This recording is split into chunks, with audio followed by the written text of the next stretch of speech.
네, 하나님 말씀 보도록 하겠습니다. 출애굽기 12장 37절부터 42절까지의 말씀입니다. 출애굽기 12장 37절부터 42절까지의 말씀, 저와 여러분이 한 절씩 교독하고 마지막 절은 합독하도록 하겠습니다. 교독합니다. 이스라엘 자손이 라암셋을 떠나서 숫곳에 이르니 유아외에 보행하는 장정이 60만 가량이요 수많은 잡족과 양과 소와 심이 많은 가축이 그들과 함께하였으며 그들이 애굽으로부터 가지고 나온 발교되지 못한 반죽으로 무교병을 구웠으니 이는 그들이 애굽에서 쫓겨남으로 지체할 수 없었음이며 아무 양식도 준비하지 못하였음이었더라. 이스라엘 자손이 애굽에 거주한 지 430년이니라. 430년이 끝나는 그날에 여호와의 군대가 다 애굽 땅에서 나왔은즉 이 밤은 그들을 애굽 땅에서 인도하여 내심으로 말미암아 여호와 앞에 지킬 것이니 이는 여호와의 밤이라. 이스라엘 자손이 다 대대로 지킬 것이니라. 아멘. 네, 우리 주변에 보고 이렇게 한번 인사하도록 하겠습니다. 비 오는 수요일에 주님이 오실 가능성이 높습니다. 네, 저 그날 오신다고는 얘기 안 했습니다. 오실 가능성이 높다고 얘기한 거예요. 예, 우리가 이제 빛가서공교회가 참 능력 있고 힘 있는 교회다라고 느끼는 것 중에 한 가지는 그런 겁니다. 우리가 사실 그 대형 교회가 아니잖아요. 그러니까 누가 왔는지 안 왔는지, 누가 어느 자리에 앉았는지까지 다 기억할 수 있는 교회이다 보니까 이 수요예배에 비가 와도 인원이 거의 차이가 없습니다. 예, 그 장점이 되게 큰 장점.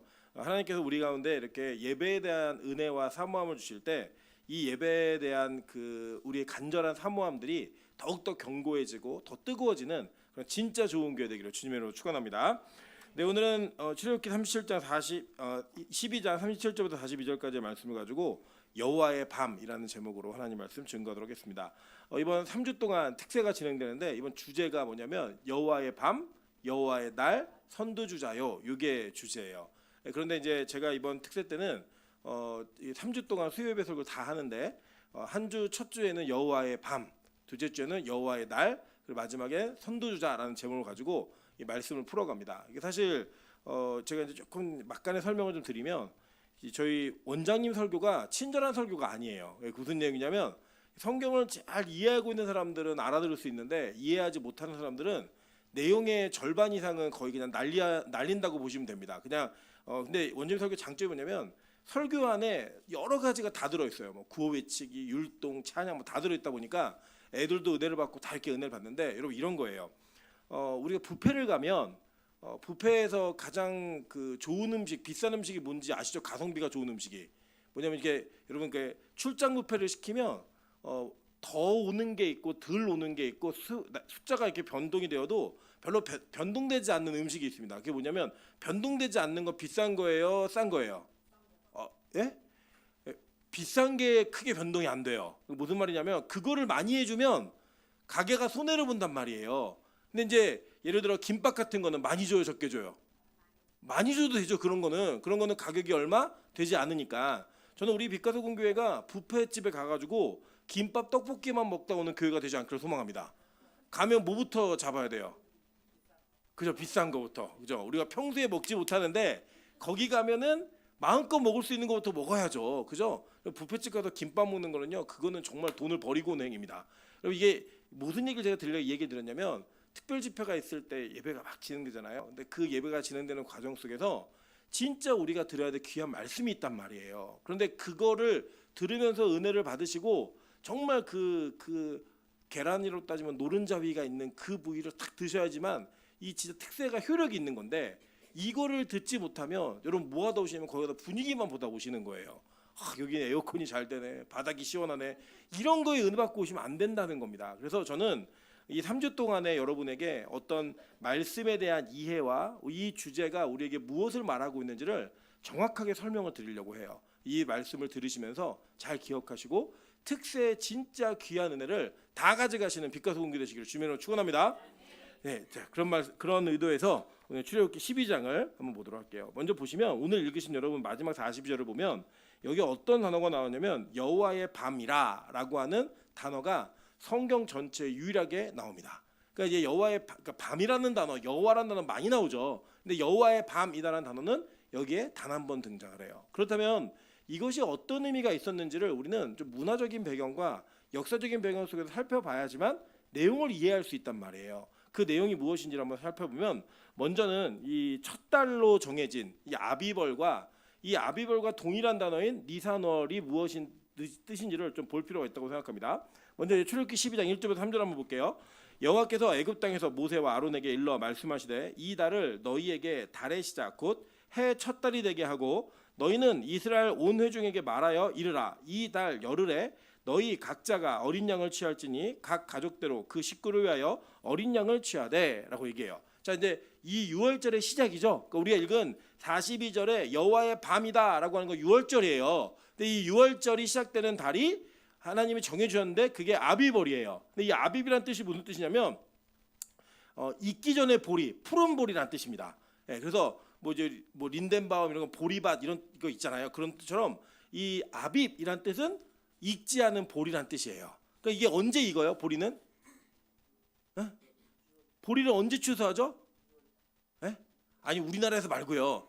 성경에서 보리 추수할 때 초실절에 보리를 추수했잖아요. 그러니까 이 초실절과 유월절 가까이 있잖아요. 그러니까 거의 다 익었는데 아직은 안 익은 보리를 얘기하는 게 이제 아빕이란 뜻이에요. 그리고 이제 이게 포로기 이후에, 그러니까 에스더 시대에 가면은 니산월로 바뀌는데 니산월이라고 하는 건 병역에서 쓰는 거예요. 병역에서 쓰는 건데 그러니까 우리도 보면은 새해라고 하고도 1월이라고도 하고 뭐 저기 첫 달이라고도 하고 여러 가지 단어 쓰잖아요. 그것처럼 니산월로 바뀌는 단어는 그냥 달의 시작, 처음 달의 시작이란 뜻이어서 그냥 말 그대로예요. 근데 이거는 포로기 이후에 쓰는 거고 그 전까지는 익기 전에 보리란 뜻으로 쓰여진 달의 이름이었습니다. 여러분 열흘째 날에 뭐를 했죠?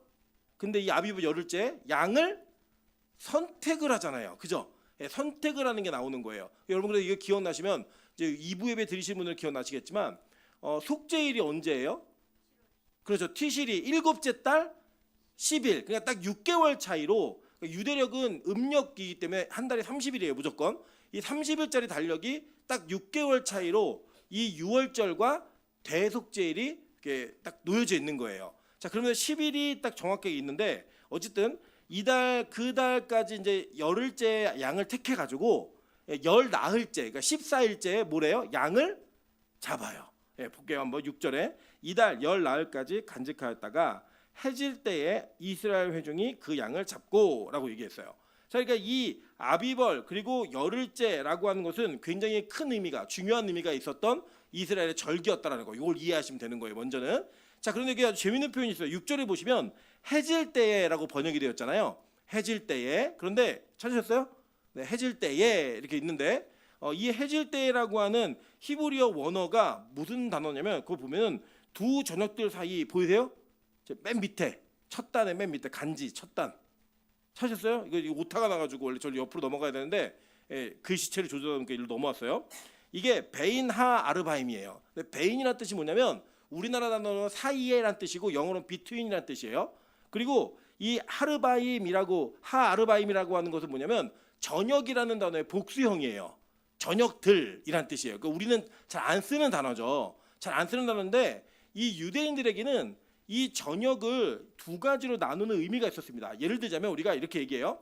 야 밤이야 얘기할 때 우리는 밤을 구분해요. 예를 들면 아니 너 빨리 자라고 얘기하면 어떤 반응이 있냐면 지금 초저녁이에요 라고 얘기를 하는 말이 있죠.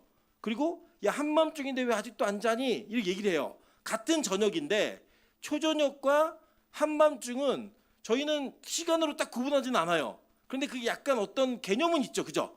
아직 초저녁이야. 뭐 초저녁부터 그 잠을 자. 이렇게 얘기하면 야 아직 이른 저녁이고 잘 때가 아닌데 왜 잠을 자니? 이런 의미가 있는 거고 한밤중인데 지금 뭐 하는 거야? 안 자고 얘기하면 한참 지난 시간이에요. 예를 들면 7시에 저녁 7시에 한밤중인데 예배드리고 앉아있어? 이게 얘기하면 돼요? 안 돼요? 말이 안 되는 거잖아요. 그죠? 예. 그런데 막 3시, 4시까지 저희 그 둘째가 3시, 4시까지 잠을 안 자요. 그냥 냅두면. 그럼 얘는 한밤중인데 왜 안 자? 그러면 아니야 이제 곧 아침이야 이렇게 얘기를 해요. 그러니까 이제 아침하고 가까운 밤을 우리는 한밤이라고 얘기하잖아요. 이런 저 유대인들도 이 저녁을 구분하는 방식이 있었어요. 근데 어떤 방식이 있었냐면 유대인들은 첫 번째 저녁과 두 번째 저녁이라고 표현을 했습니다. 이 첫 번째 저녁은 언제냐면 자 보세요. 제가 써놨어요. 간지에 태양이 서쪽으로 기울어 지평선이 내려가는 순간이에요. 지평선으로 이렇게 내려가는 순간 있잖아요. 그때를 첫 번째 저녁으로 봅니다. 그러니까 이게 보통 언제냐면 오후 3시 정도 되는 시간을 얘기하는 거예요. 자, 그리고 이제 3시부터 6시 사이 그 정도 여기를 얘기하는 거고, 두 번째 저녁은 무슨 의미냐면 완전히 어두워져 가지고 별이 반짝반짝반짝 보이는 그 시간을 두 번째 저녁이라고 얘기했어요. 그러니까 이 첫 번째 저녁과 두 번째 저녁 사이에 뭘 하라는 거예요? 양을 잡으라는 거예요. 그러니까 이 열흘째 택한 양을, 그 10일 날 택한 양을 14일에 잡는데, 14일에 잡는 시간이 첫 번째 저녁과 두 번째 저녁 사이에다가 그 시간을 놓고 잡으라고 얘기한 겁니다. 근데 이게 이제 우리가 의역하다 보니까 그냥 해질 때에라고 의역이 되어 있는데, 직역으로는 두 밤들 사이에, 두 저녁 사이에 양을 잡아라라고 얘기한 거예요. 근데 이게 우리 이해 못 하잖아요. 두 저녁이라는 단어 자체를. 그러니까 이게 의역이 돼갖고 이렇게 좀 헷갈리게 되어 있는 겁니다. 근데 여기에 되게 큰 비밀이 있어요. 이제 그걸 우리가 함께 보는 거예요. 자, 먼저 보시면, 자, 예수님이 이 땅에서 자신의 사역을 다 감당하고 돌아가실 때, 그 돌아가실 때가 언제였냐면, 이게 되게 복잡해요. 사실은 공간복음, 마테마가, 누가가 이야기하는 시간과 요한이 이야기하는 시간이 달라요. 모르셨죠, 여러분? 예수님이 돌아가셨다라고 하는 그 전통적인 시간의 개념을 딱 가지면, 우리는 지금 현재 요한복음을 기준으로 뭐 성금요일 이런 거 지켜요. 물론 우리 교회는 고난주간을 지키지 않으니까 익숙하지 않으실 텐데, 보통 성금요일은 무슨 요일이에요? 금요철야 때, 그죠? 그리고 주일을 저희가 부활주일로 지키잖아요. 그렇게 지켜도 이 금요일 날을 기준으로 지키는 건 누가 이야기한 걸 기준으로 한 거면 요한이 얘기한 걸 기준으로 하는 거예요. 요한하고 이제 이 마테마가, 누가가 조금 다른데, 요거는 제가 나중에 요걸 설명할 기회가 있을 때 좀 설명하고, 오늘은 요한복음을 기준으로 이걸 풀어볼게요. 요한복음을 기준으로. 자, 요한복음 13장 1절에 이렇게 얘기합니다. 6월절 전에 예수께서 자기가 세상을 떠나 아버지께로 돌아가실 때가 이른 줄 아시고, 이 세상에 있는 자기 사람들을 사랑하시되 끝까지 사랑하시느니라 라고 얘기했어요. 그죠? 그러니까 요한복음에 예수님이 6월절 전에 예수님께서 세상을 떠나실 줄 아시고 제자들을 모아가지고 최후의 만찬을 하셨다고 얘기하는 거예요. 자, 그러니까 볼게요. 자, 우리 교회는 이거 알 수 있어요. 대답하실 수 있어요. 자, 14일 날 저녁들 사이에 양을 잡으면 14일 날 잡은 양을 언제 먹는 거예요? 며칠 날? 네? 15일 날. 왜요? 그쵸? 해가 지면 이스라엘은 하루가 간단 말이에요. 그러니까 이제 우리로 따지면 우리는 0시부터 0시까지가 하루잖아요. 근데 이스라엘 사람들은 해가 뜰 때부터 해 질 때까지가 하루예요. 그러니까 그 지난 하루, 그러니까 지금 우리가 평시적으로 얘기하면 그냥 일반적으로 6시가 되면은 14일에서 15일로 넘어가 버리는 거예요. 그러니까 양은 며칠 날 잡는 거예요? 14일 날. 그리고 그 양을 언제 먹어요? 15일 날 먹는 거라고요. 자, 이해되세요? 그러면 6월절이라고 얘기하는, 우리가 흔히 얘기하는 6월절이라고 얘기하는 죽음의 사자가 이스라엘 백성들의 각 집을 지나가면서 피가 발려진 집만 넘어갔던 사건은 며칠 날 있었던 거예요? 15일. 언제요? 저녁에. 그러니까 새벽인 거죠. 그러니까 14, 15 넘어가는 그 날짜에. 그러니까 이제 저녁이 두 번 있는 거예요, 하루에. 이해되세요? 네, 그 날짜에 그 일이 있었다는 겁니다. 자, 그래서 요걸 기준으로 예수님은 최후의 만찬을 요한복음에서는 언제 하셨다라고 얘기하냐면, 우리로 얘기하면은 13일. 예. 그 감에서 14일로 넘어가는 저녁에 예수님이 최후의 만찬을 하신 거예요. 이해되세요? 예. 그리고 언제 잡히셨냐? 자, 볼게요.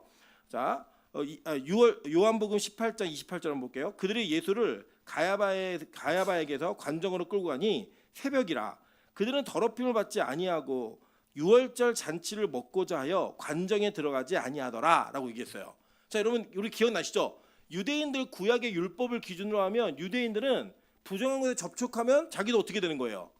부정하게 되죠. 근데 지금 예수님은 이 신성 모독으로 고발당해가지고 십자가에 못 박으려고 작정했다고요, 아예. 여기서 뭘 보는 거예요? 막 피 튀기고 죽는 죄인의 모습을 봐야 되는 거죠. 채찍 맞는. 그걸 보는데, 그걸 보면 자기가 더럽혀지면 뭐에 참여를 못해요? 6월절 잔치에 참여를 못한다고요. 그리고 얘는 안 들어간 거예요. 거기에 관정에 안 들어가고, 그 예수님을 때리고 막 이런 사건은 로마 병정들만 한 거라고요. 이방인들만. 그 일이 벌어질 때 얘네들이 우리는 좀 이따가 저녁이 되면 6월절 만찬에 참여해야 되니까 여기 안 들어간다라고 얘기했어요. 자, 그러면 예수님은 며칠 날 못 박히신 거예요? 어? 6월, 니산월, 아비벌 10, 응? 10, 10. 자, 다시. 자, 잘 기억해 보세요. 6월절 전이에요. 최후의 만찬을 해야 된다고요. 그러면 이 6월절 전날하는 최후의 만찬은 며칠 날 한 거예요? 우리 날짜로 따지면 13일에서 14일 넘어가는 날에 한 거죠. 이해되세요? 네. 그러니까 14일 날에는 예수님이 십자가에 못 박히신 거고. 자, 이게 왜냐면 여러분이 지금 한국 시간하고 유대인들의 시간이 헷갈려서 지금 이게 잘 이해가 안 되시는데 잘 다시 한번 제가 설명해 드릴게요. 자, 6시가 지나면 하루가 지나가는 거예요. 6시가 지나면. 그러면 14일 날 잡은 양은 언제 먹어요? 15일 날 먹는다고요. 그죠? 자, 그런데 예수님이 그 15일은 6월절이잖아요. 6월절 전에 식사를 하신 거예요. 그 이 식사는 언제 한 거예요? 14일? 그러니까 13일에서 14일 넘어가는 밤에 하신 거라고요. 그리고 그날 잡히신 거예요. 그리고 예수님 며칠 날 십자가에 못 박히신 거예요? 14일 날. 이해되세요? 네, 그러니까 지금 우리를 얘기하면 오늘 며칠이죠? 오늘이 16일이죠. 그러니까 우리 16일이 어제 저녁 7시 6시 1분부터였던 거예요. 이해되세요? 네, 그래서 예수님이 그 전날 14일 날 아침에, 그러니까 저녁 밤을 시간은 우리 시간 저녁인데 하루로 따지면 그 하루의 출발 지점에 식사를 하시고, 그죠? 그리고 못 박히셨다고요. 근데 못 박힌 날짜 시간이 나와요. 자, 아주 친절하게 마가가 기록을 해놨어요. 마가복음 15장 25절입니다. 때가 제 3시가 되어 십자가에 못 박으니라 라고 얘기해요. 이 3시는 이제 이게 로마식 시간이냐 뭐 유대인들의 시간이냐 차이가 있지만 전통적으로는 이게 몇 시냐면 우리로 따지면 오전 9시예요. 새벽에 밤에 잡혀가지고 난리가 나고 재판은 그러니까 새벽에 한 거예요. 그냥 안 자고 한밤중에. 그리고 오전 9시에 십자가에 못이 박히십니다. 자, 그런 다음에 자 마가복음 15장 33절부터 34절입니다. 제 6시가 되매 온 땅에 어둠이 임하여. 자, 그러니까 아까 3시였죠. 6시예요. 몇 시간이 갔어요? 3시간. 그럼 9시에 3시간을 더하면 12시요. 그러니까 12시에 온 땅에 뭐가 임해요? 어둠이 임했다고 얘기하는 거예요. 이게 뭐냐? 이게 바로 이게 첫 번째 저녁인 거예요. 그러니까 갑자기 어둠이 임한 거예요. 그러니까 제가 뭘 설명드리는 거냐면 출애굽기에 나타난 6월절의 모든 현상이 예수님이 십자가에 못 박히는 거랑 그대로 일어나요. 그대로. 왜냐? 예수님이 6월절 어린 양임을 우리에게 확실하게 증거하기 위해서 그대로 일어나는 거예요. 그래서 요 12시, 낮 12시에 갑자기 구름이 막 와가지고 어두워진 거라고요. 우리도 가끔 그러잖아요. 이게 비가 오고 막 이렇게 구름이 끼면 낮인데도 불구하고 햇볕이 없는 그런 어두움을 경험하게 되잖아요. 그런 어두움이 막 몰려왔다는 거예요. 자, 그러더니 자 보세요. 어둠이 임하여 제 9시까지 계속하더니 자 6시에서 9시는 몇 시간 차이예요? 3시간. 그럼 아까 12시였죠. 그래서 3시간을 더하면 몇 시예요?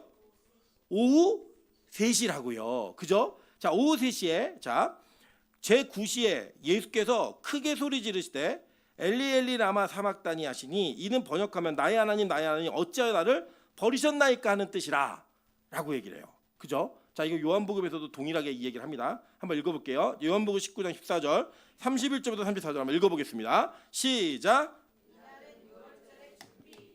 때는 제6시라 빌라도가 유대인들에게 이르되 보라 너희 왕이로다. 이 날은 준비일이라. 유대인들은 그 안식일이 큰 날이므로 그 안식일에 시체들을 십자가에 두지 아니하려 하여 빌라도에게 그들의 다리를 꺾어 시체를 치워달라 하니 군인들이 가서 예수와 함께 못 박힌 첫째 사람과 또 그 다른 사람의 다리를 꺾고 예수께 이르러서는 이미 죽은 것을 보고 다리를 꺾지 아니하고 그중 한 군인이 창으로 옆구리를 찌르니 곧 피와 물이 나오더라. 자, 성경을 보시면 여러분 이런 거예요. 성경이 무언가에 관심을 가지면 그 관심을 갖는 거는 굉장히 중요한 의미가 있는 거겠죠. 자, 예를 들면 우리가 교회 아무 일도 없는데 제가 예를 들어 우리 명수 집사한테 명수 집사 교회 몇 시에 왔어? 라고 물어보면 명수가 한 뭐 30분 40분 전에 왔어 이렇게 얘기할 수 있죠. 그죠? 그거는 기억하지 않아도 괜찮은 문제예요. 근데 예를 들어서 우리 교회 뭐가 없어졌을까요? 마이크가 없어진 거예요. 마이크가 없어진 거예요. 근데 마이크에 제일 관심 있는 명수 집사가 의심되잖아요. 이제 물을 때 마이크가 없어졌는데 명수 집사 교회 몇 시에 왔어? 라고 물으면 시간이 중요해요, 안 중요해요? 이때는 분단위까지 중요한 거예요. 몇 시에 없어졌는지, 몇 시에 누가 들어왔는지 나갔는지 정말 중요한 거라고요. 성경의 기자들이 예수님이 십자가에 못 박히신 그 못 박히셨다는 사실과 동시에 몇 시에 그 못이 박혔는지, 몇 시에 돌아가셨는지를 아주 정확하게 기록하고 있다고요, 지금. 그러니까 성경은 이 시간에 대한 관심을 굉장히 크게 갖고 있는 거예요. 성령께서 우리의 마음을 감동하셔서, 그들의 마음을 감동하셔서 이 책을 써내려갈 때 그 써내려간 글에 야, 이 시간이 너무 중요하니까 기억을 해 라고 얘기해 주는 거예요. 왜요? 이게 유월절과 너무나 밀접한 연관이 있기 때문에 이걸 얘기해 주는 겁니다. 그러니까 지금 말하는 건 뭐냐면 예수님이 돌아가신 그 시간이 유월절 어린 양을 잡는 시간과 똑같은 시간이라고요. 예수님께서 십자가에 돌아가셨을 때에 그 돌아가신 시간, 정확한 시간 자체가 하나님께서 구약의 그림으로 우리에게 보여주고 모형으로 보여주신 유월절이 예수로 인해 어떻게 성취되어지는가를 정확히 얘기해 주시는 거라고요. 그래서 이거를 이 유대인들은 해질 때에, 그러면 이 직역으로 따지면 두 저녁 사이에 이걸 알아요. 그리고 이 유대인들에게 야 9시야 뭐 6시야 그리고 3시야 이걸 얘기해 주는 거는 아 그게 바로 두 저녁 사이 때구나, 이걸 정확히 이해시키는 거라고요. 왜 이해시키느냐, 바로 그 유월절 어린 양의 피가 우리를 어떻게 구원했는지, 그 구원자가 바로 예수 그리스도라고 하는 것을 정확 분명하게 설명하기 위해서입니다. 그러니까 이걸 정확히 이해하셔야 되는 거예요. 그러니까 그냥 9시에 그럼 우리 모르잖아요, 이게 무슨 시간인지. 그래서 이게 정확하게 유월절의 어린 양을 잡는 시간이었다라고 요한은 얘기해주고 설명해주는 거예요. 자, 그러니까 요 근거로 유월절에 그 밤에 무슨 일이 일어났나 보도록 할게요. 자, 히브리서 9장 18절부터 21절입니다. 자, 이러므로 첫 언약도 피 없이 세운 것이 아니니 모세가 율법대로 모든 계명을 온 백성에게 말한 후에 송아지와 염소의 피 및 물과 붉은 양털과 우슬초를 취하여 그 두루마리와 온 백성에게 뿌리며 이르되 이는 하나님이 너희에게 명하신 언약의 피라 하고, 또한 이와 같이 피를 장막과 섬기는 일에 쓰는 모든 그릇에 뿌렸느니라. 율법을 따라 거의 모든 물건이 피로써 정결하게 되었나니 피 흘림이 없은즉 사함이 없느니라 라고 얘기했어요. 자, 그러니까 이 피 뿌림이 그렇게 중요했던 거예요. 그 어린 양의 피가 우리를 어떻게 구원하는가를 구약과 신약을 통틀어서 히브리서 기자는 설명하고 있는 거고, 신약의 사도들 역시 이 피 뿌림이 얼마나 중요한지 설명을 합니다. 그래서 제가 읽지는 않겠지만 베드로전서 1장 1절부터 2절에 보면 뭐라고 얘기해요? 예수 그리스도의 피 뿌림을 얻기 위하여 택하심을 받은 자들에게 편지하노니. 이 얼마나 중요한 개념인지 얘기하는 거예요. 그래서 여러분, 복음이라고 하는 것, 교회를 다닌다고 얘기하는 거는 우리가 단지 신앙생활을 교양적으로 사람 만나는 개념으로 다니는 게 아니라 이 예수 그리스도의 피 뿌리심을 경험하기 위해서 우리가 교회를 다니는 거예요. 그럼 이 하이라이트가 뭐냐면 그 어린 양의 죽은 피를 집 문에 인방과 문설주에 바르는 것 자체가 그게 이 유월절의 하이라이트잖아요. 그 하이라이트의 의미가 무엇인가를 성경은 아주 자세하게 설명하더라는 겁니다. 자, 보세요. 어떻게 설명하고 있냐면, 자, 우리 9번 한번 볼게요. 히브리서 11장 28절이에요. 다 같이 한번 읽어보겠습니다. 시작. 믿음으로 유월절과 피 뿌리는 예식을 정하였으니 이는 장자를 멸하는 자로 그들을 건드리지 않게 하려 한 것이며. 자, 누구를 멸한대요? 장자를 멸하는 자로 그들을 건드리지 않게 하려 한 것이라고 얘기하는 거예요. 그러니까 뭐냐, 이 장자는 누구의 장자냐면요, 사실 이날 누가 죽었어요? 이 유월절에 누구만 죽었어요? 유대인들의 장자들만 죽었다고, 애굽인들의 장자들만 죽었다고요. 근데 원래 유대인들의 장자도 죽어야 되는 자들이에요. 왜냐? 성경은요, 아브라함의 장자도 거절했어요. 이삭의 장자도 거절했고요. 그리고 야곱의 장자도 거절했습니다. 그 모든 거절한 것은 어떤 특정한 지파나 어떤 특정한 민족의 장자들만 유예시킨 게 아니라 모든 장자를 다 거절했다고요. 이유가 뭐예요? 장자는 힘 있는 자였다고요. 자기 힘으로 자기를 구원할 수 있고 자기 힘으로 무언가를 가져 누릴 수 있는 자들, 그 자들을 하나님은 의도적으로 거절해 버리신 거예요. 야, 니는 아니야, 너는 안 돼. 그리고 그러한 구원의 기회를 스스로 만들 수 없는 자, 그들이 누구예요? 장자를 제외한 자들이라고요. 여러분 잘 보세요. 장자는 바꿀 수 있어요, 없어요? 여러분, 이게 야곱이 에서한테 팥죽 팔아갖고 장자권을 얻어내잖아요. 그게 사실 말장난 아닙니까? 말장난. 여러분, 이삭은 그거 인정했어요, 안 했어요? 안 했다고요. 축복을 주기 전까지는 인정하지 않았어요. 그래서 야 내가 이제 죽을 때가 됐으니 네 장자인 너 에서가 복 받아야 되니까 너 가서 사냥해 와라고 얘기했다고요. 그건 뭐예요? 아버지가 이거 인정한 거예요, 안 한 거예요? 안 했다고. 지들끼리 아이 동생 네가 장자해, 나는 동생 할게, 난 찾아할 테니까 이래도 이거 바뀔 수가 없는 거예요. 여러분 이 땅의 장자 역시요 잘 안 바뀌어져요. 여러분 이 땅에서 내가 가지고 있는 주도권과 내가 가지고 있는 자의적인 자율성을 근거로 우리 자신이 그걸 내버리고 하나님의 은혜를 쫓는다? 불가능한 일이라고요. 안 바뀌어요. 절대로. 내 마음대로 내 뜻대로 하지 못하는 것을 우리는 그걸 되게 큰 장애로 여긴다고요. 제가 아까 재밌는 얘기 들었어요. 하민이가 엄마가 자꾸 뭘 시키면요 이렇게 얘기한대요. 나 그럼 이제부터 엄마 말 안 듣는다 이렇게 얘기한대요.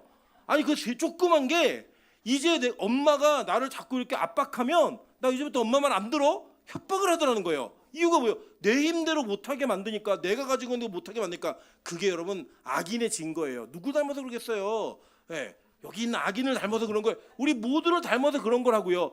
자기 힘으로 안 된다는 거예요. 제가 말씀드렸죠 예전에. 찬이가 아니 아빠 왜 여자는 수염이 안 나? 하나님 그렇게 만드셨어. 아니 내 마음도 있는데 우리 마음도 있는데 왜 하나님 마음대로만 해? 그리고 자기도 수염 나고 싶다는 거예요. 그리고 그게 이 아이들이 가지고 있는 그 모습이요 철저한 죄인의 모습을 그대로 증명해 주는 거예요. 여러분 이 아이들의 대화니까 웃기잖아요. 근데 우리가 안 그러냐고요. 하나님 좀 간섭하지 마세요. 내가 원하는 대로, 내가 의도하는 대로, 내가 추구하는 대로, 내가 계획한 대로 좀 두게 할 수 있게 좀 내어버려 두세요. 여러분 이게 우리가 원하는 거 아니에요? 그래서 여러분 제가 이 성경을 가지고 목회를 하면서 제일 많이 받는 질문 중에 하나가 뭐냐면, 아니 도대체 인간에게 자유의지가 있어요 없어요? 이거 되게 많이 질문을 받아요. 근데 그 자유의지에 대한 내용을, 궁금한 거를 물어보시는 내용을 잘 듣고 있으면 하나님 없이 좀 살고 싶다는 거예요. 하나님이 좀 간섭하지 않고 내가 좀 뭘 해도 하나님이 나에게 좀 얘기하지 않고 내가 원하는 대로 좀 살게 좀 내버려 두시면 안 됩니까? 이게 질문의 의도예요. 근데 여러분 성경에서요 하나님이 없는 자유는 다 죄였어요. 하나님이 없는 자유는 다 죄였다고요. 그럼 우리가 자유라고 얘기할 수 있는 영역은 어디냐? 죄로부터의 자유예요.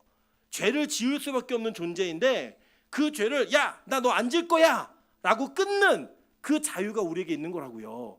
성경은 그걸 얘기함에도 불구하고 우리는 여전히 그 의도를 가지고 우리가 가지고 있는 장자권, 내가 장자라는 사실을 증명하고 싶어 해요.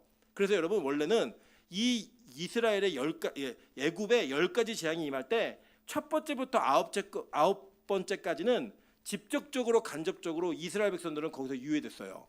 네, 알려주고 유예가 됐다고요. 그런데 이 10번째 재앙은 달라요. 10번째는 이스라엘 백성이나 애굽 백성이나 상관없이 모두에게 임해요.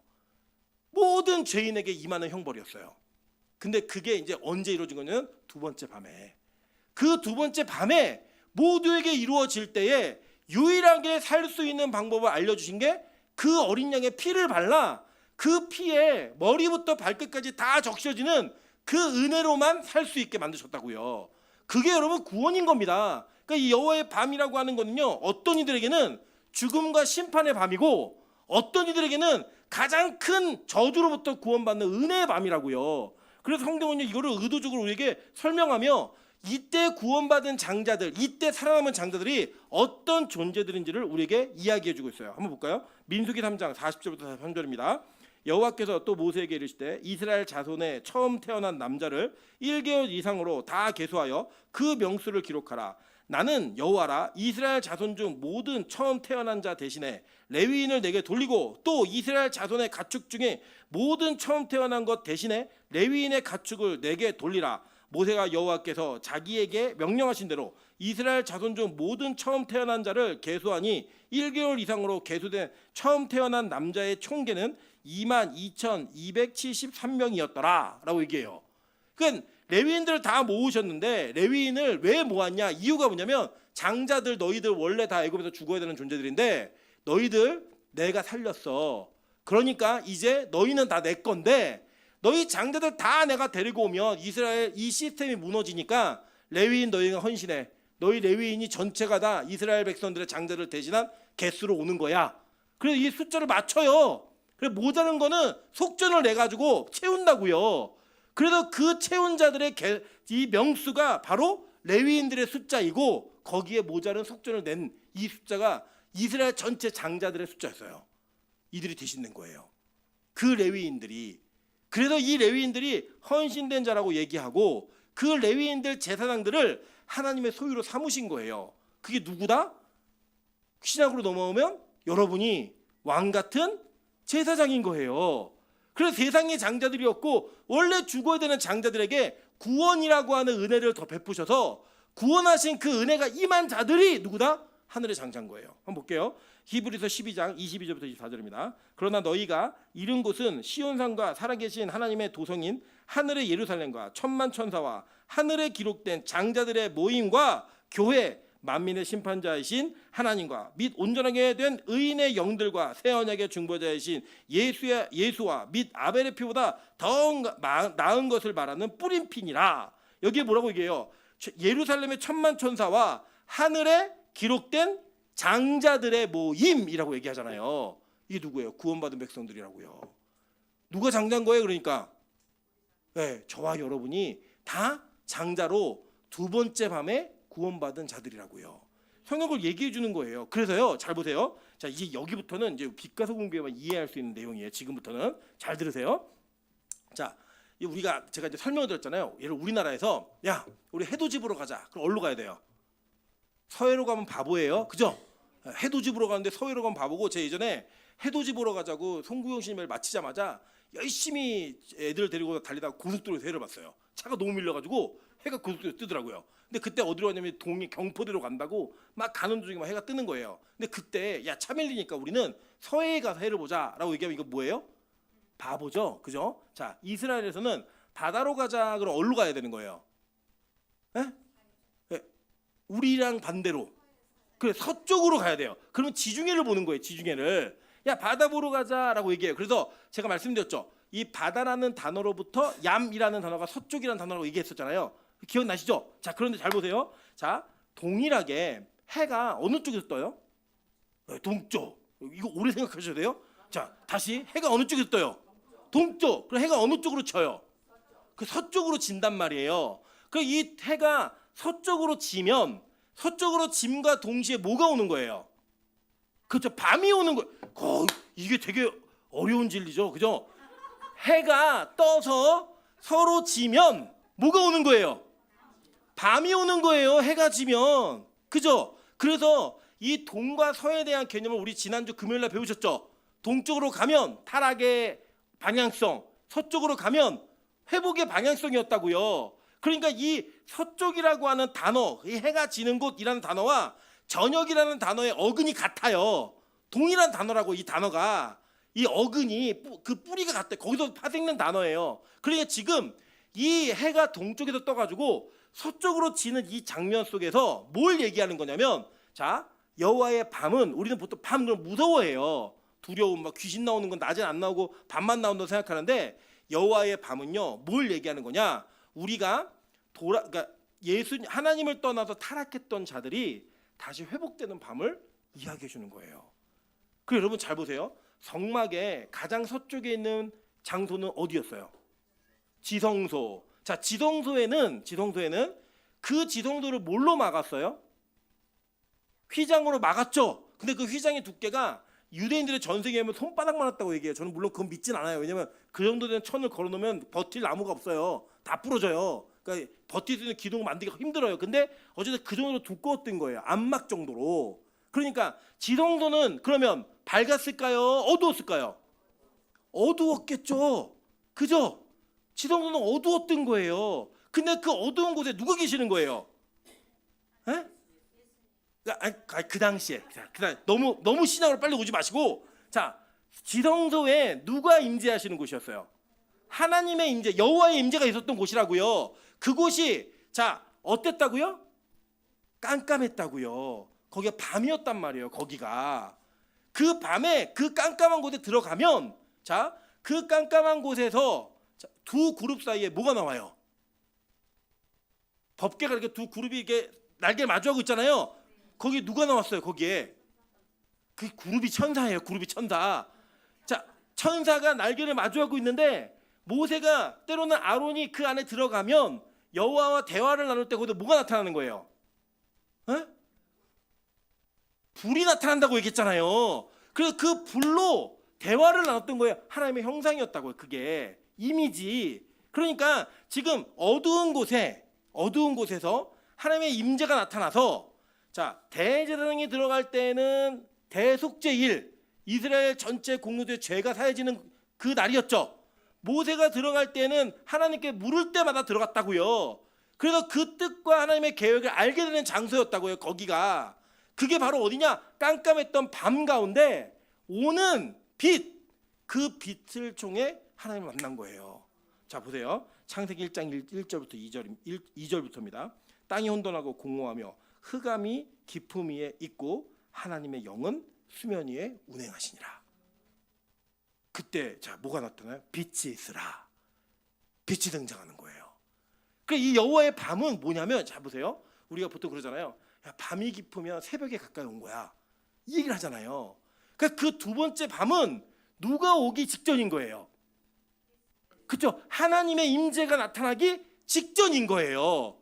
그러니까 이 빛이 오기 직전인 거를 얘기해 주는 겁니다. 그래서요, 특이하게 출애굽기에는 하나님이 흑암 중에 계시다는 이야기 한다고요. 우리는 보통 야, 흑암 그러면 내 인생이 어두워 뭐 이런 얘기 많이 하잖아요. 야, 눈 감아봐. 눈 감으면 그게 너의 미래야 막 이렇게 얘기하잖아요. 우리 보통 앞에 전망이 없고 어둡다. 그리고 저희 아이들이 둘이 노는데 어떻게 노냐면, 아이고 깜짝이야. 그럼 왜 거울 봤어? 그러면 아니야, 네 봤어. 이렇게 얘기해요. 자기들끼리 막 그런 얘기를 하는데, 이 눈을 감으면 우리가 흑암, 뭐 어두움 막 이렇게 표현하잖아요. 근데요, 성경은 뭐라고 얘기하냐면 그 흑암 가운데 누가 계시대요? 하나님이 계시다는 거예요.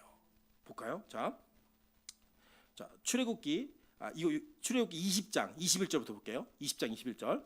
백성은 멀리 서 있고 모세는 하나님이 계신 어디로 가요? 흑암으로 가까이 가니라. 그죠? 이게 언제예요? 시내산에 산 꼭대기에 불꽃과 함께 이 희한한 현상이에요. 불꽃이 있는데 여기 흑암이 있어요. 자, 신명기가 더 자세하게 설명해 줘요. 신명기 4장 11절부터 12절입니다.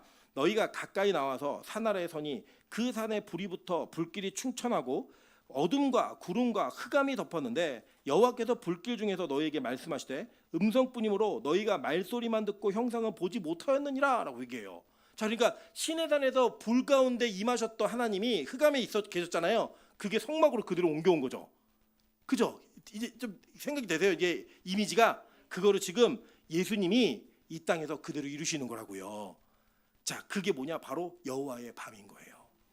이 여호와의 밤은 무슨 말이냐면, 원래 저주받아 죽을 백성들이 깜깜한 흑암인데 그 흑암 가운데서 하나님의 임재를 경험하고 그 임재 속에서 예수의 피로 덮인 자들이 그 저주와 사망과 죽음으로부터 영원한 자유함을 얻게 되는, 그게 여호와의 밤인 거라고요.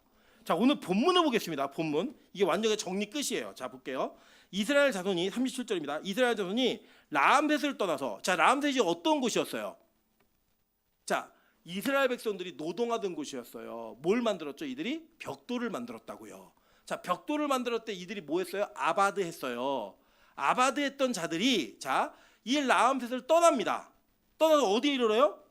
숲곳에 이르렀다고요. 그러니까 원래는 예배해야 되는 자들, 원래 하나님을 아바드해야 됐던 자들이 이 애굽에서 그 피라미드 만드는 돌 만든다고 거기서 그 노동을 하고 있었던 거예요. 거기에서 아바드를 하고 세상에 있었던 자들이, 그들이 숲곳으로 건진받는 장면이 나오는 거예요. 여러분, 형편은 더 못해졌어요.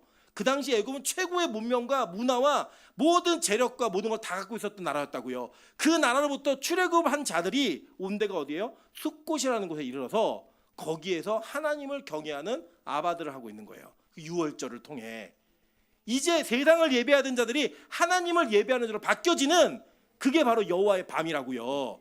세상을 위해서 자기의 모든 노력을 다하던 자들이 하나님을 위해서 자신의 인생을 드리는 사람으로 바뀌는 게 바로 여호와의 밤인 거예요.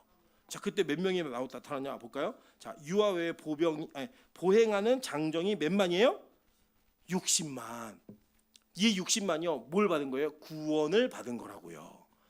여호와의 밤을 통해 완전한 구원을 받고 그들이 홍해를 건너며 그 강에서 세례를 받고 구름 밑에서 세례를 받는 일들이 벌어지는 거예요. 그래서 볼까요? 거기 또 누가 구원받았나? 자, 38절 다 같이 읽겠습니다. 시작. 수많은 잡족과 양과 소와 심이 많은 가축이 그들과 함께 하였으며. 자, 수많은 누가 나와요?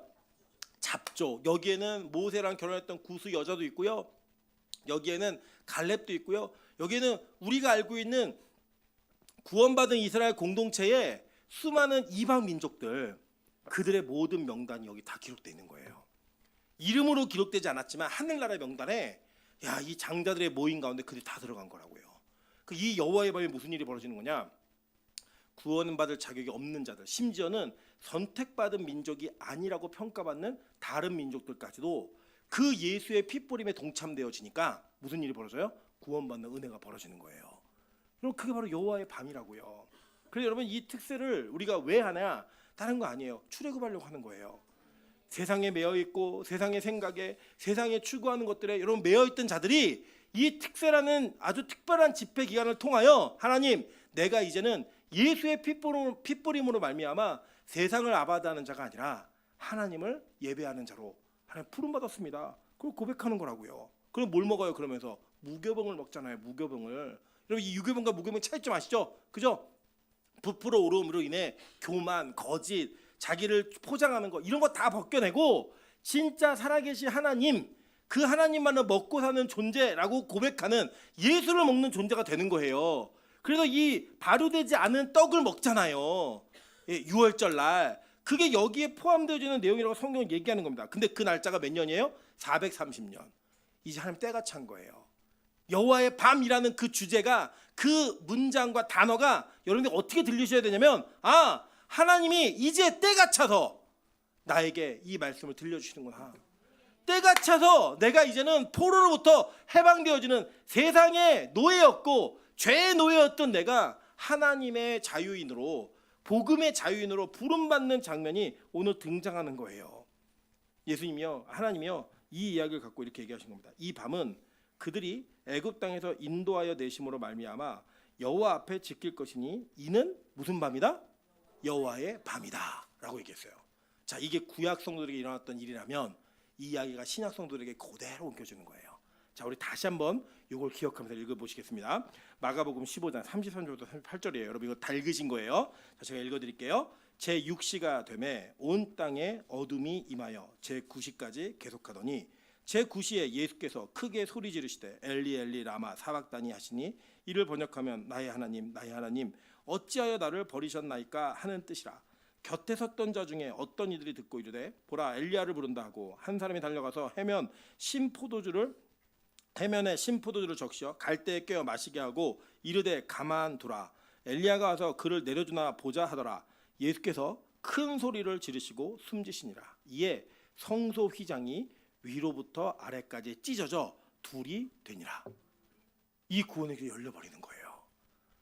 여호와의 밤을 통해, 그 어둠을 통해 우리가 함부로 나아갈 수 없었던, 우리가 그 암흑으로 가득 차 있었던 지성소라고 하는 그 자리에 성도를 맡고 있던, 지성소를 맡고 있던 휘장이 위에서부터 아래로 찢어져요. 하나님 찢어버리신 거예요. 찢어. 그럼 거기 뭐가 들어가요? 빛이 들어가는 거죠. 그 예수의 죽음과 함께 그 어둠 가운데 이제 어둠이 끝나고 빛이 온다라는 구원의 밤이 우리에게 선포되어지는 거예요. 그리고 그게 바로 우리가 하나님 앞에 예배하고 이 특세 가운데 집중하며 그 먼 거리를 왔다 갔다 하면서 예배드리는 유일한 이유라니까요. 하나님, 내가요 원래는 죽어야 되는 세상의 장자인데 하나님 나를 구원하셨어요. 나를 건지셔가지고 그 은혜로 이렇게 하나님 예수 그리스도의 죽음을 통해 핏뿌림을 내 머리부터 발끝까지 다 덮어버리시고 하나님 그것으로 나를 구원하시는 그 은혜를 내가 찬양하러 갑니다. 내가 기뻐하러 갑니다. 그 영광을 돌리러 갑니다 라고 하는 이 신앙의 여정을 떠나는 거라고요. 여러분 제가 설명을 잘 들어볼게요. 예수 믿으면 끝나는 게 아니죠. 그죠? 이렇게 구원받은 백성들을 하나님은 40년 동안 광야에서 훈련시키셨어요. 그리고 그 훈련의 과정에 지금 누가 있는 거예요? 저와 여러분이 있는 거예요. 네, 우리 갔더니 이제 며칠 사이에 우리 이승재 전사님 부부가 그래서 훈련받는 일들이 막 있는 거예요. 훈련받는 일들이 있어요. 그래서 제가 그랬어요. 야, 내가 탈출시키고 싶지만 아니야. 이거 견뎌야 돼. 훈련이니까 무조건 견뎌야 돼. 그랬더니 이승재는 자기는 견디겠대요. 이윤서는 저기 구원해달래요. 안 된다 그랬어요. 그건 구원이 아니다. 여기에서 예배드리는 거 그게 바로 여호와의 밤이니까. 그 밤을 지나야 우리에게 진짜 구원의 은혜가 있는 거라고요. 여러분 이렇게 성경은 너무나 정교하고 너무나 분명하게 예수 그리스도로 인해 우리가 어떻게 구원받는 존재가 되는지 설명하고 있다는 거예요. 여러분 이 찬양과 예배와 감격과 감사를 드리시면서 아유 오늘 또 교회 가는 날이네 이게 아니라 하나님 내가 이 예배를 드리는 거 비 오는 수요일에도 가는 게 내가 김철 목사가 나 왔나 안 왔나 내가 나 맨날 체크하니까 나 그 열받아서 갑니다. 이게 아니고요. 하나님 내가 원래 죽어야 되는 인간인데 내가 예수의 피로 말미암아 산자가 되었습니다. 그 산자의 은혜를 기뻐하는 밤이 바로 여호와의 밤인 거예요. 여러분 다 죽었는데 그 여호와의 밤에 예수 피를 바른 집들만 살았다니까요. 그 예수의 피를 바른 것을 어떻게 얘기했냐면 성경은 이제 유월절의 의미를 우리의 하나님의 말씀을 우리의 이마에 그죠? 양쪽 팔에 메고 살래요. 그게 뭐였어요? 그 유대인들이 발라놓은 피하고 똑같은 그림이었잖아요.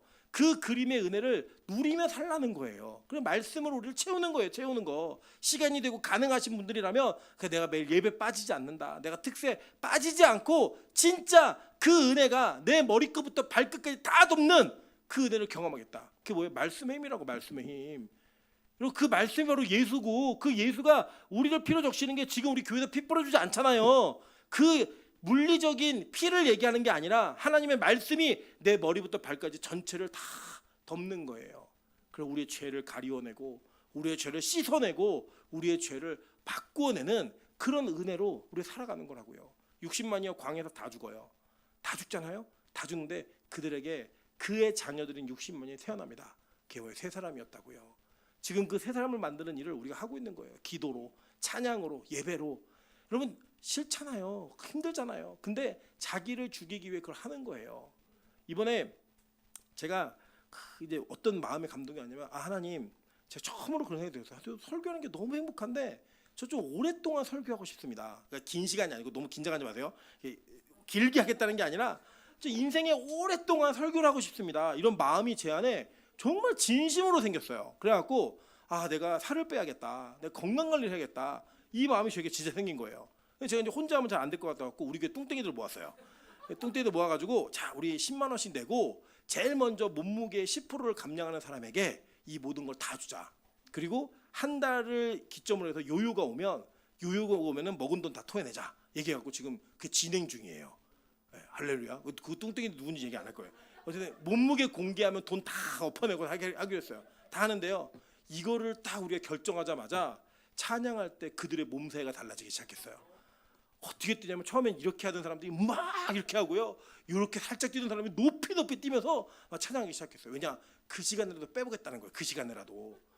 이거를 어리석게 보는 게 날씬한 분들에게는 제가 더 이상 말하지 않겠지만 그렇게라도 해야 되는 거예요. 그렇게라도. 근데 여러분 보세요. 살 빼기 위해서 그 찬양을 그렇게 열정적으로 할 수 있는 그 마음이 있다면 만약에 우리를 구원하신 그 십자가의 은혜가 우리를 살리신 그 여호와의 밤이 심판 가운데서 우리를 건지신 그 여호와의 밤이 진짜 믿어진다면 여러분 그거 10배 20배 뛰어도 우리 이상하지 않은 거 아닙니까? 10배 20배 뛰어도 이상하지 않은 거 아니에요? 여러분 지금보다 더 피곤하고 힘들고 21일 동안 그래 내가 죽어보자 한번 내가 죽어보자 이런 마음으로 여러분 예배 드리신다면 이게 되네. 하나님이 나 못할 인간인 나를 이거 하게 하시네. 제가 그 간증의 사람들이 너무나 많잖아요. 우리 교회에. 제 미영 집사가 진짜 체력이 안 되는 인간이거든요. 근데 그 정말 안 되는 체력을 가지고 와가지고 그 중간 시간에 잠을 자는데 얼마나 편하게 잤는지 죽은 줄 알았어요. 살려야 되나 막 기도해야 되나 막 여러 가지 생각이 들었는데 그 시간을 보내면서도 예배 가운데 그 예배를 드리는 빛가서 공교회. 또 어제는 또 티가 막 알록달록하게 막 와가지고 또 요새 또 우리 우영재가 와가지고 이상한 춤을 추기 시작했는데 그 춤이 막 또 번져가지고 하늘문에 난립니다 난리. 저는 그걸 보면서 얼마나 기쁠까, 얼마나 행복할까. 진짜 구원받은 그 여호와의 밤이 믿어지면 얼마나 행복할까. 저는 여러분 목회 행복하게 하고 싶고요. 저 우리 교회 성도들이 행복하게 신앙생활했으면 좋겠어요. 그래서 우리 교회가 뭘 행복하게 만들어주겠어요? 의자를 바꾼다고 행복하시겠어요? 몇 주 안 갈 거예요. 여러분 우리 교회가 여러분의 100만 원씩 준다고 이러면 행복해지겠어요? 잠깐 끝이에요. 그런데 구원받은 은혜는 그 구원받은 감격은 끝나지 않아요. 그 행복한 교회가 될 수 있는 진짜 좋은 교회 되시기를 주님의 이름으로 축원합니다. 다시 한번 찬양으로 기도하며 나아가도록 하겠습니다.